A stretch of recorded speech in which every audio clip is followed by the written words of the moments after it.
দীর্ঘদিনের রক্তক্ষয়ী সংঘাতের মাঝেই এবার কূটনৈতিক পথে নতুন অধ্যায়ের দিকে এগোচ্ছে লেবানন ও ইসরায়েল। যুক্তরাষ্ট্রের ওয়াশিংটনে হতে যাচ্ছে দুদেশের মধ্যে ঐতিহাসিক আলোচনা। তবে এই আলোচনার আগেই মার্চের শেষ দিক থেকে দক্ষিণ লেবাননে একের পর এক বিমান হামলা চালিয়েছে ইসরায়েল। লিতানি নদীর ওপর গুরুত্বপূর্ণ সেতুতে হামলা চালিয়ে সেটি ধ্বংস করা হয়।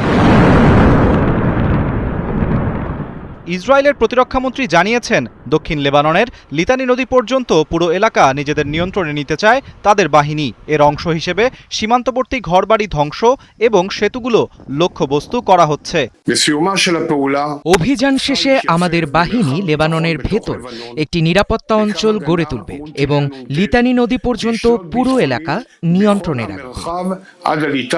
এদিকে ইরান সমর্থিত সশস্ত্র গোষ্ঠী হিজবুল্লাহ এই পদক্ষেপকে লেবাননের অস্তিত্বের জন্য হুমকি বলে আখ্যা দিয়েছে। তারা জানায়, দক্ষিণ লেবানন দখল করলে সর্বাত্মক প্রতিরোধ গড়ে তোলা হবে।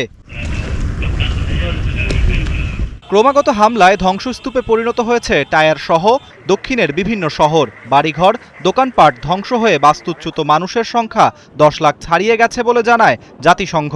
অনেকে আশ্রয় নিয়েছেন স্কুল ও অস্থায়ী শিবিরে। এদিকে যুক্তরাষ্ট্র ইরান যুদ্ধবিরতির মধ্যেও লেবাননে হামলা অব্যাহত থাকায় আন্তর্জাতিক মহলে উদ্বেগ বাড়ছে। ফ্রান্স সহ বিভিন্ন দেশ পরিস্থিতিকে সংকটজনক বলে সতর্ক করেছে। এই প্রেক্ষাপটে ওয়াশিংটনে লেবানন ও ইসরায়েলের মধ্যে সরাসরি আলোচনার উদ্যোগ নেওয়া হয়েছে, যা ইতিহাসে বিরল। গত মাসে লেবানন সরাসরি শান্তি আলোচনা শুরু করার জন্য বেশ কয়েকবার আমাদের সাথে যোগাযোগ করেছে। আমি এতে অনুমোদন দিয়েছি, তবে দুটি শর্তে।